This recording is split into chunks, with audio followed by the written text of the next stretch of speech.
Tonight, Chevy gold medal spotlight is on the women's 100-meter dash held at the now famous Bird's Nest, and we'll have that for you later on in our broadcast.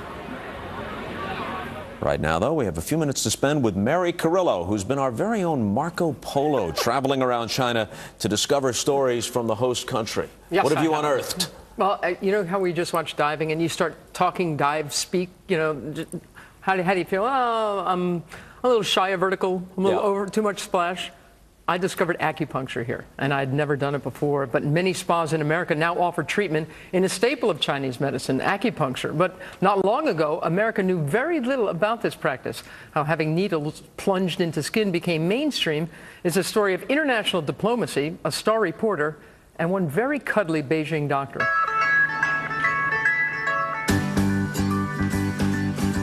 The first moments of one's first acupuncture session should be a little unnerving. Wait, I don't like this position. Reminds me a bit of death. But Dr. Li Zan Yuan, this teddy bear of a man, has a most gentle touch.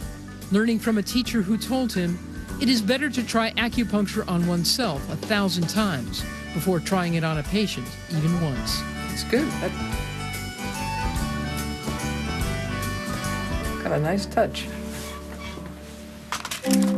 37 years ago, this very same man changed the way Chinese medicine was viewed in America. In 1971, Dr. Li placed needles at the elbows and just below the knees of New York Times senior correspondent James Reston. It all started when Reston had become engaged in a game of cat and mouse with Henry Kissinger, who was headed to China for historic but secret talks with Zhou Enlai and didn't want to be found. When I was in India on the way to China, the White House learned that Reston was going to China. Nixon, seriously alarmed anyone would learn of the initiative, asked Kissinger to have the Chinese mislead Reston. Turned out the Chinese knew very well what to do when Reston got to China. They told him the airplanes had broken down and put him on a train. So he was actually on a train while I was in Beijing. By the time Reston's slow train reached Beijing, he had missed Kissinger and further was struck by appendicitis. His post-operative pain was treated by a magical procedure unknown to the then 57-year-old and most of America. When Pulitzer Prize winner Reston wrote about how good Dr. Li had made him feel, it was splashed on the front page of the New York Times, rocketing acupuncture's standing in the United States. Acupuncture is used to treat a wide variety of ailments, from depression to infertility, or in my case, chronically cranky knees. Part 2 of Reston's treatment was something called moxibustion, a medicinal plant that is burned to heat the needles. After this part of the deal, you truly understand why Dr. Li made headlines. It feels good. And the smell is, it smells like it's helping. It took a few years before Dr. Li understood the impact of James Reston's article. Now he tells us he's happy to have contributed to the cultural communications between East and West. 中国的针灸啊，引到美国去，引起了美国人民的重视，是吧？这是件好事情，我觉得值得高兴。 Dr. Li's patients, he has about 25 a day, love him, spelling out their devotion on homemade banners. This one reads, "Your magical hands returned my spring of youth." At Beijing's Guangren Hospital, no one seems to treat Dr. Li as any kind of rock star. But this adorable 5'3" man is one of the most influential practitioners of his craft. Because of his gentle touch and healing art, millions and millions of Americans have learned of the ancient virtues of acupuncture. All right. Think of that. Do you feel better? I do. It worked, huh? It worked, and here's a guy who's well past retirement age, but he's still very, very busy. And, I mean, it's such an accepted part of practice now in the States that a lot of the athletes here travel with their own acupuncturists. A lot of professional sports teams have their own acupuncturists. You know, I think it didn't just smell like it was working. It smelled like your dorm room in the 70s down the hall when someone was listening to Jefferson Airplane. That's what it smelled like. It kind of had that vibe, let me tell you. Yeah, which might have helped in some sense. All right, thank you, Mary.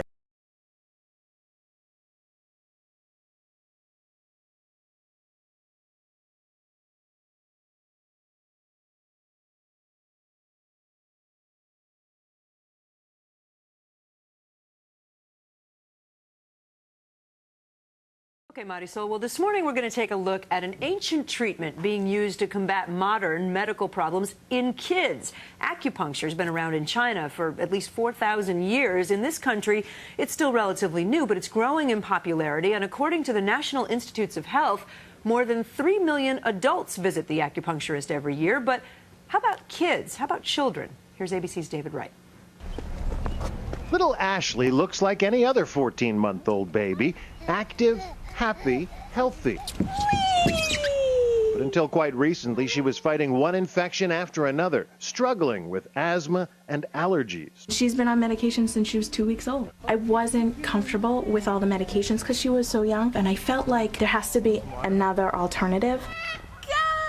So even though Ashley's mom has never had acupuncture herself, she brought her daughter in for treatment. Hello. At the Whole Person Health Clinic in Stoughton, Massachusetts, licensed acupuncturist Faye Contje Gibbs now treats Ashley regularly. She's not so sure of all this. With a combination of natural oils, tiny needles, and tuning forks. You want to point to one of these that you want to be treated with today? The rake. You always go for the rake. Uh-oh. We watched as she gently prodded and poked Ashley for half an hour. You're not actually breaking the skin? No, not on babies. Ashley's mom says the baby is finally sleeping through the night. She's convinced these treatments have helped. You have to kind of believe in it and then wait for the concrete, outcomes. Acupuncture is more of a medical art than a science, based on the idea that energy flows through the body through a series of known pressure points. Doctors at Massachusetts General Hospital recently used high-tech magnetic resonance imaging to study the brain's response during acupuncture. What'd you find? A very interesting pattern. The blue areas are the parts of the brain activated by acupuncture, a pattern similar to a brain at rest. In other words, the brain's response to pain seems to be switched off. Is this scientific proof that acupuncture actually works? I wouldn't quite say we're there yet. There's much more to be done. Children's Hospital in Minneapolis runs the nation's largest and oldest pediatric acupuncture center. We see a lot of children with migraine headaches, anxiety, and depression. Acupuncture doesn't work on everybody, just like medicines don't work on everybody. 15-year-old Brooke was suicidal when her parents first brought her to the clinic. Stimulate her healing and her balancing her nervous system. Almost immediately, they noticed an improvement. I feel a ton better, and it was my last resort after all the other options. It's like having my daughter back, which is really exciting. She was there, but physically, but not emotionally or mentally the same person. While acupuncture may not be right for every child, for a growing number of parents, this ancient Chinese medicine has become a lifeline. For Good Morning America, David Wright, ABC News, Boston.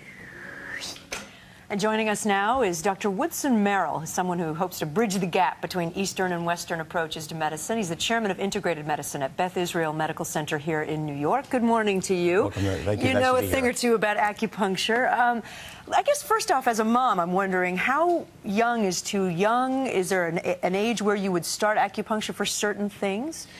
A kid needs to be cooperative, so certainly once they hit grammar school age where they understand why they're doing it, it's a lot easier. Using an infant, it's going to be trickier. They have to be able to sit still fairly well, so it depends on the infant. And are the benefits not as clear for a younger? No, the benefits can be as clear. It's just a matter of being able to practically do it without them screaming. Well, all right, so to that point, I am not a big needles person. I don't like having blood drawn, but I'm going to let you, just for the sake of TV, show me how it feels to get one of these needles in your arm. Let me show you never done this before. Two of the acupuncture sizes we have here. One of which is very small, and the other is kind of for the larger muscles in the body. I'm going to take a very small pin and just place it in your arm. It's not going to hurt, right? You'll see. It's very tiny, very tiny point. We use a guide often to put this into the skin so we can find the point directly. Okay. And I sterilize the skin, and I'm just going to give a little poke. Oh, that didn't hurt. And that's it. Oh, look at that. Usually you don't feel it. The acupuncture needle, I don't know if you can see it, but the acupuncture needle is so small and so thin, you usually don't even feel it going through the skin. No, I didn't feel that at all. Okay, so what kinds... I'll take it out now. Please. What kinds of ailments would you use this for in children specifically? Well, you can use it for any pain syndrome. It's wonderful for helping to reduce pain, for any kind of musculoskeletal problem, aches and strains, and for what we call functional disorders, allergies, asthma, headaches, irritable bowel syndrome can be very helpful. Would it be your first go-to treatment or something you try if other things don't work? Well, the older a child is and the more they're able to understand why they're doing it, the better it is to do it sooner rather than to have to rely on pharmaceuticals, because we're very successful at, particularly, for example, in allergies and asthma, where children end up on so many medications, actually using acupuncture along with diet modification to reduce or even eliminate the need for medications. And that's such a great thing to be able to not have to have them take medication every day. Absolutely. It should be thought of earlier rather than later. When all else fails is usually when it's thought of. It should be thought of earlier on as part of the armamentarium for treating a whole host of medical problems. So you see it increasing as we dramatically. move on? Yes, by exponentially increasing, to the point now where it's been almost a decade since the NIH and the FDA actually recognized that acupuncture is effective. So it really should be part of mainstream medicine that all physicians and parents should think about as an option. Or at least part of the dialogue with your doctor. Yes. Dr. Woodson-Merrill, thank you so much. Very interesting. We'll be right back. Didn't hurt.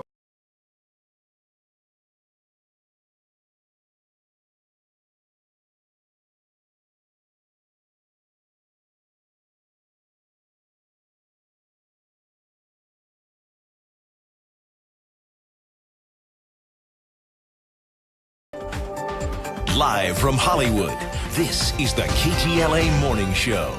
Carlos, I already have a needle stuck in me. Can you believe it? I actually was really nervous about this, but it's a good thing. It's called acupuncture, and it's great. We also have a patient over here. This stuff is great. It's an amazing treatment. It can help with anxiety. It can also help with getting rid of wrinkles, girls, and also if you're trying to get pregnant, it might be the thing for you. So we'll be back in just a few minutes, and we'll poke around some more.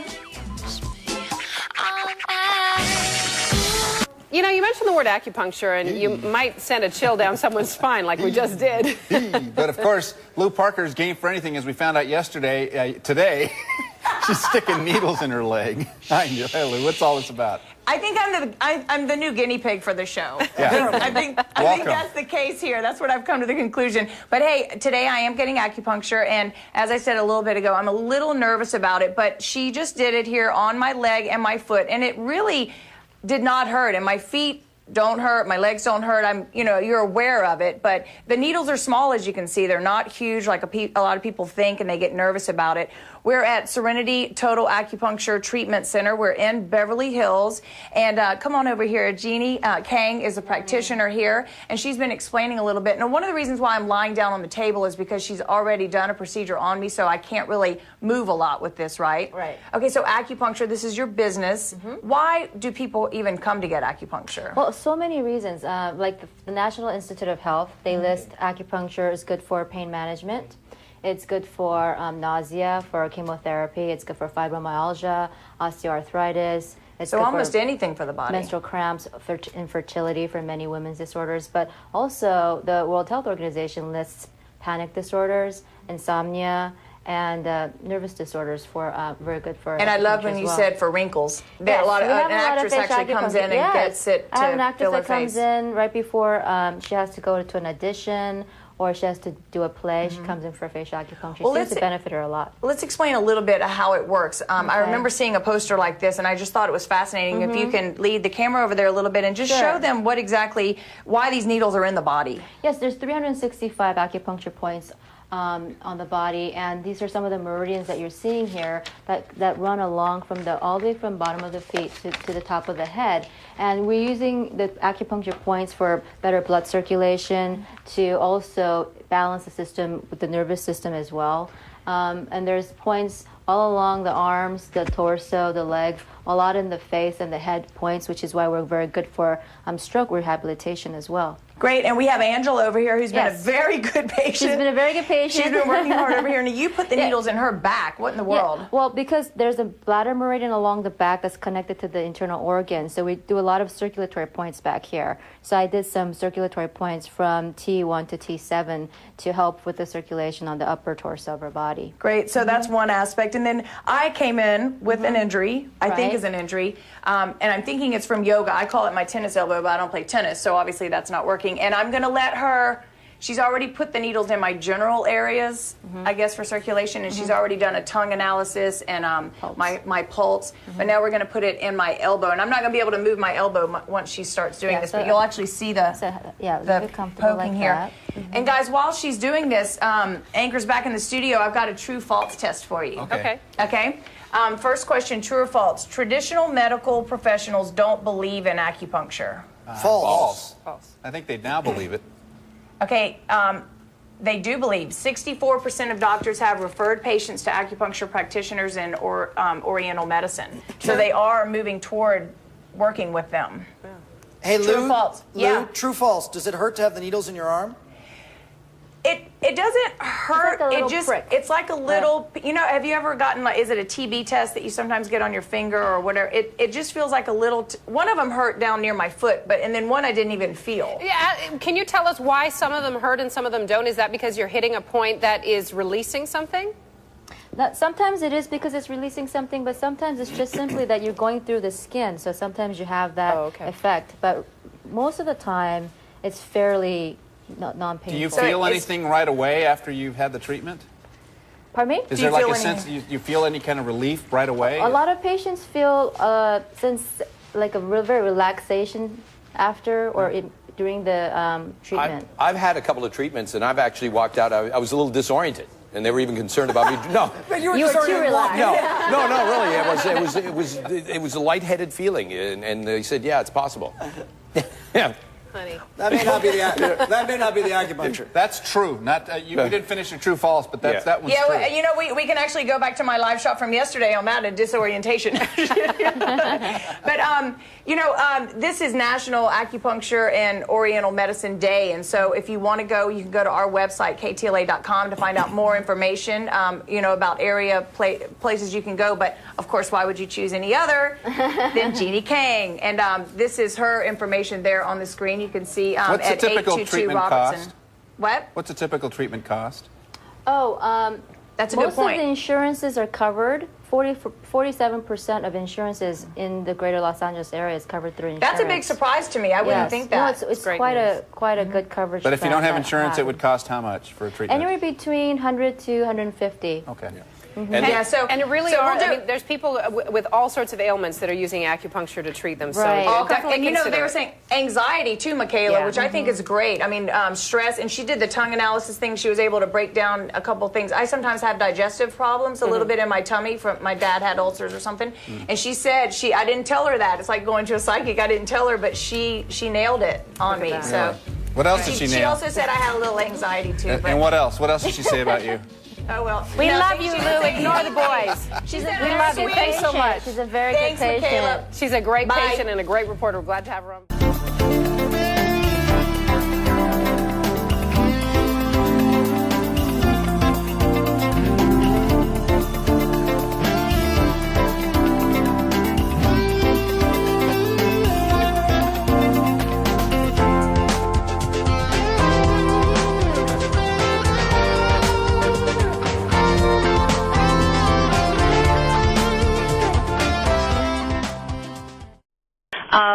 Actually, there are 42 states right now that regulate acupuncture, and what we mean by that, diplomates from who are certified by the NCCAOM can practice in those states, and they often do, as Bren mentioned earlier, work side by side with other healthcare practitioners.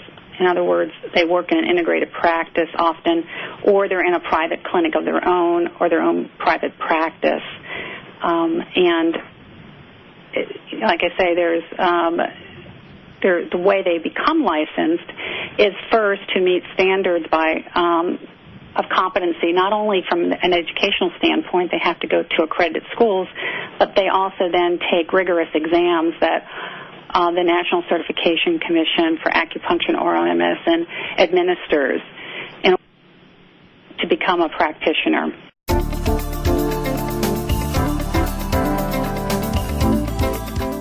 But right right now I am live this morning at the Phoenix Institute of Herbal Medicine and Acupuncture, and like you said, you know, the sight of needles makes us all a little queasy, may have, you know, made us fearful of acupuncture, but so many people are using this treatment and have done it and swear by it. So we're here this morning with a licensed acupuncturist, Pamela Wallach, this morning, and I am her patient because I want you all to know that this is not hurt, and it actually does a lot more good than it does anything. It really, really can cure a lot of ailments and things like that, right? Yes, it does.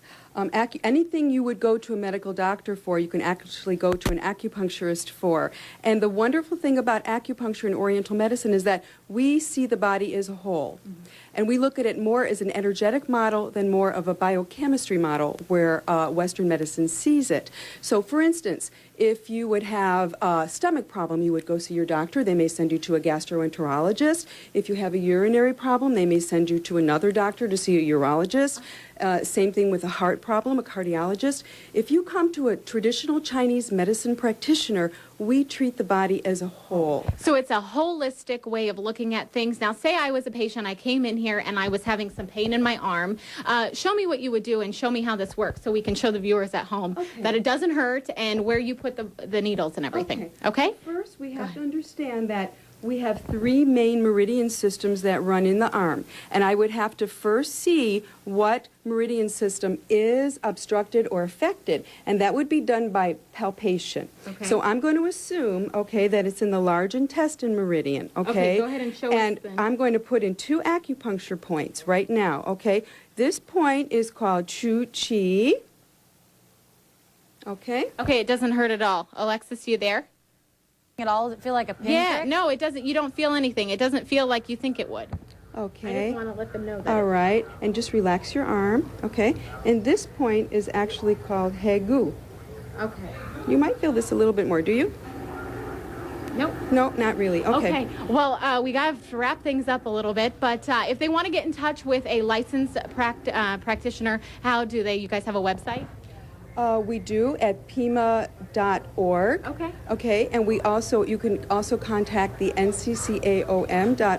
Okay. Or you can call me on my phone number, and I would be happy to help you with anything. Okay, or you can go to myfoxphoenix.com. We'll have all the information about the rest of the things that we didn't get to cover, but like I said, it doesn't hurt, and it's cured a lot of people, you know, with back pains, headaches, things.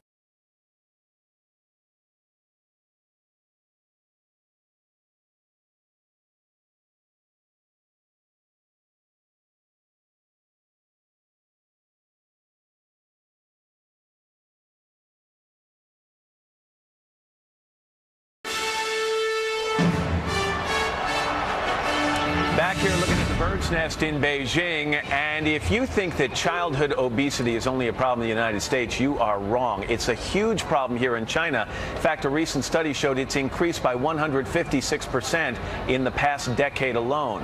Our chief medical editor, Dr. Nancy Snyderman's here in Beijing, and she has more on this story. It's got to be disturbing for the Chinese people. It is disturbing, and I think it's been a surprise to a lot of people. First of all, that it was even done, this study, and also because the concern has been that obesity was a capitalism problem. You didn't see it in a country like this. And for a lot of people, this is an eye-opening fact.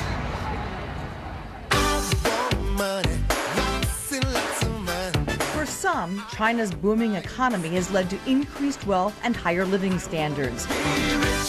But as their pockets have gotten fatter, so have their children. 1 in 5 Chinese kids under the age of 7 is overweight, and nearly 10% are obese. Only the United States is fatter. This is our problem, that the knowledge of nutrition on balanced diet is not very popular. Another problem is China's emphasis on academics over physical activity. The competition is so strong, so that the parents think of the future too early. So to help kids shed the pounds, parents are increasingly looking for outside help, including China's medical establishment, like this fat reduction hospital in Tianjin. Here they use a combination of diet, exercise, and traditional Chinese acupuncture to treat obesity. Chinese medicine's acupuncture is very miraculous. It can heal illness, adjust the endocrine system, and decrease appetite, and strengthen the stomach. Some of the kids are here for as long as a year, but most stay 1 to 3 months. 12-year-old Yuan has lost 12 pounds. He's from South China and has been in the hospital for 5 weeks. What's the first thing you're going to do when you get home? To find my friends and play. 15-year-old Jeffrey, who is American, was sent to the hospital by his parents. He's only been here a little over a month, but has already seen big results. When I first came to China, I was 330 pounds. Right now, I'm around 280 pounds, so that's a big loss for me. If they can reach a weight that the patient is happy with, it's a success. It's not as if you can stay here for a short time and get to your target weight. For most overweight kids, fast food is the enemy. And here in China, familiar Western chain restaurants have made a big impression. Many children like fried foods, like Western fast food, food that's high in calories. His mother fed him Kentucky Fried Chicken 2 times a week. But even KFC can't take all the blame. China's one child per family policy may also be at fault. Yes, it is one reason, because now there's only one kid. Everybody spoils this one kid. They want them to eat as much as possible. Especially the boys. In a culture that favors males, there are more fat Chinese boys than girls. Soon, Jeffrey will head back home to the United States. He'll be much leaner, and he says wiser about his eating habits. Lessons for the rest of your life? Yes, it's a big turning point for me. So while China does have some unique problems causing their obesity, there is one thing, Matt, that they have in common with the United States, and that's fast food. Yeah, we'll talk about that in a second, but is there also maybe a misconception about the traditional Chinese diet? We always have said it's healthy, it's healthy.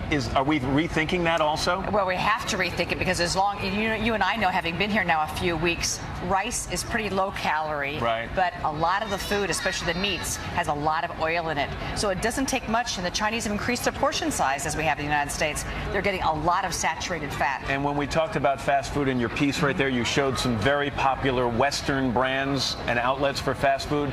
Is that all the blame, or do the Chinese have their own version of fast food as well? The Chinese are trying to catch up with some of their own chains, but the #1 fast food in this country is Kentucky Fried Chicken. Even McDonald's doesn't eclipse KFC.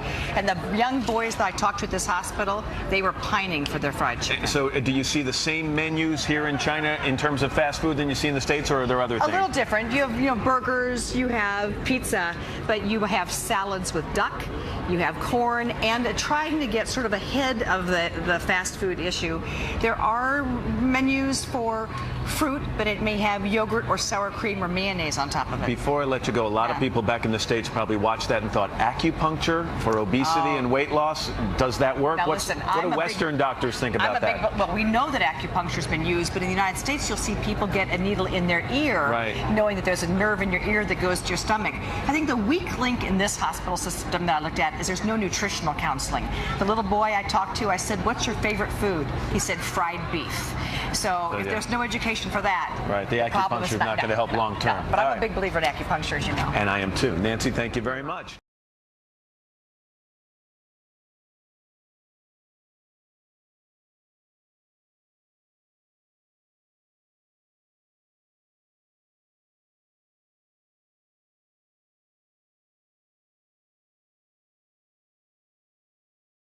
Next, medical news and new evidence tonight about the power of an ancient remedy to lower cholesterol. Most Americans trying to control high cholesterol turn to statin drugs like Lipitor or Crestor. But millions of others cannot or just will not take those prescription drugs every day. John McKenzie reports on a health food that may work for them. It's been a staple of some Asian countries for more than 1,000 years. Red yeast rice. As food coloring, it gives Peking duck its signature red glow. As herbal medicine, it lowers cholesterol levels. It works much the way a statin would work by reducing the amount of cholesterol that the liver makes, but at a much gentler level. This latest research followed patients who were taken off prescription statins, such as Lipitor or Zocor, because it left them with severe muscle pains. Half then tried 1,800 milligrams of red yeast rice supplements a day. After 12 weeks, LDL or bad cholesterol dropped an average 27%, and for the vast majority, there were no muscle pains. I was pleasantly surprised with the degree of LDL lowering, somewhat more than I might have expected. And also, the patients tolerated the red yeast rice very well, with a very small number of side effects. Chuck Jones saw his total cholesterol level plummet from 221 down to 135. Well, I was very excited by the results. I am a chemist. I had not heard of the red yeast rice prior to being in the study. The biggest problem with red yeast rice is that unlike statin drugs, it's not regulated. So whether you buy it as dry grains or ground powder or a pill at a health food store, you can't be certain of exactly how much you're getting or whether it's been contaminated. Which is why patients are advised to consult their doctors. The doctor can recommend which brand of red yeast rice to take that's known to be safe, and can also appropriately monitor for cholesterol levels and for liver function tests. But for those with borderline high cholesterol who cannot or will not take a prescription drug, an ancient supplement just might be the answer. John McKenzie, ABC News, New York.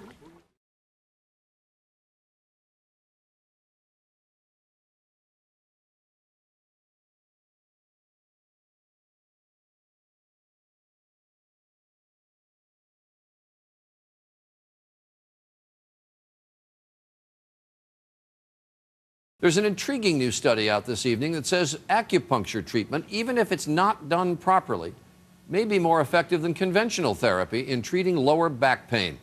More than 8 million Americans have used acupuncture, and as ABC's John McKenzie reports, positive thinking may have a lot to do with the results. It is one of the oldest of medical procedures, doctors poking needles into specific areas of the body to improve blood flow and reduce pain. But even today, as acupuncture's popularity grows, no one is certain exactly how it works.